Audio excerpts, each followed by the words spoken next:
Olá, pessoal!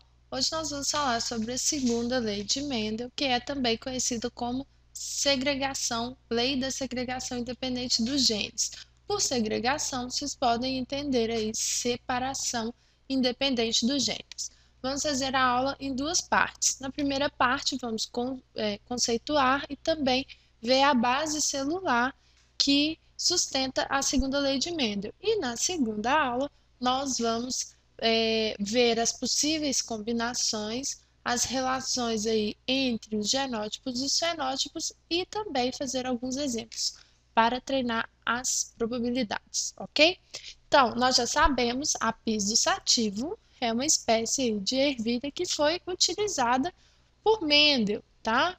Então, Mendel utilizou a ervilha, nós já vimos nas aulas sobre a primeira lei de Mendel alguns motivos que levaram Mendel a escolher a ervilha, tá? Um desses motivos é que a ervilha expressa características que são facilmente visualizadas, tá?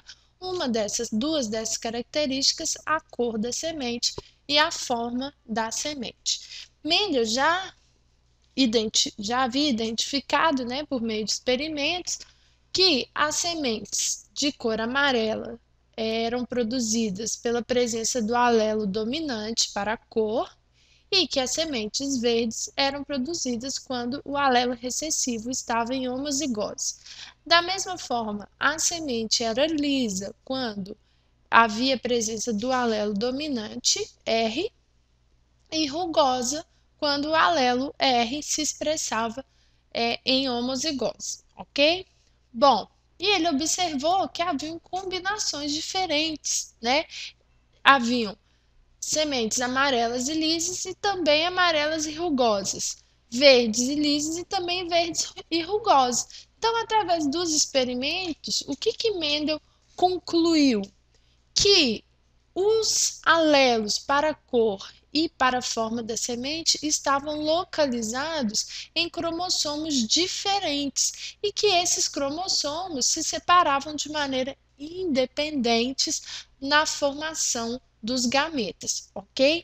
Então, a segunda lei de Mendel trata da separação independente dos alelos que estão localizados em cromossomos, em pares de cromossomos diferentes. Então, eu tenho aqui um par com os alelos para a cor e um par com os alelos para a forma da semente. Esse indivíduo aqui seria um indivíduo duplo heterozigoto, desculpe. Ele teria dois alelos, um dominante e um recessivo para a cor da semente e um dominante e um recessivo para a forma da semente, ok? Transcrevi esse indivíduo aqui, eu desenhei a célula dele e nós vamos entender agora a base celular que apoia aí a teoria da segunda lei de Mendel, ok? Vejam, né, lá no site do quadro.com.br as aulas sobre meiose. Meiose é muito importante para a compreensão aí das leis de Mendel. Então, revisem lá os conhecimentos sobre meiose. Então, vamos lá. Essa célula vai passar pelo processo de meiose. Já na primeira fase, na meiose 1, eu vou ter a separação dos cromossomos homólogos, ok? Essa célula, então, é duplo heterozigota. Quando eu separar aqui os cromossomos homólogos, eu vou formar duas novas células. Uma célula, né? Olhem aqui para essa, imagine aqui uma linha que divide essa célula ao meio. Uma célula contendo o alelo dominante para a cor e o recessivo para a forma da semente, e uma célula contendo o alelo recessivo para a cor e os alelos dominantes para a forma da semente. Essas duas células aqui vão novamente passar pelo processo de meiose, agora a meiose 2, a segunda fase, né, da meiose, em que vai ocorrer a separação das cromátides, né?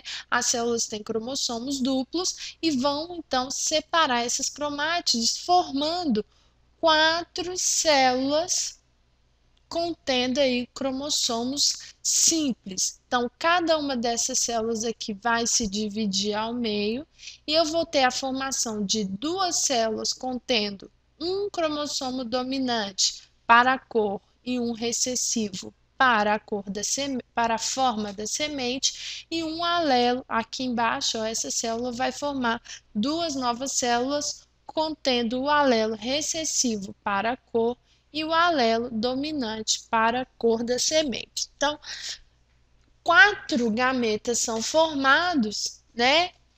Sendo de dois tipos diferentes, um gameta Vzão Rzinho e um gameta Vzinho e Rzão.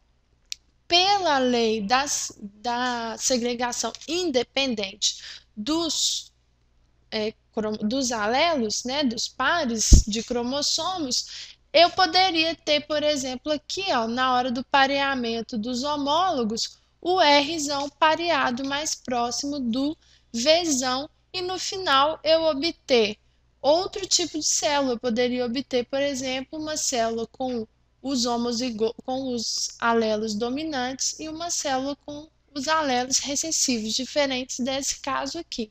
Então, a chance da existência, né, desses gametas aqui foi comprovada através da teoria da segregação independente dos alelos traçada por Mendel, ok? Que é mais famosa aí como segunda lei de Mendel. Então, assistam a próxima aula no site quadro.com.br para nós resolvermos alguns exemplos, ok? Um abraço!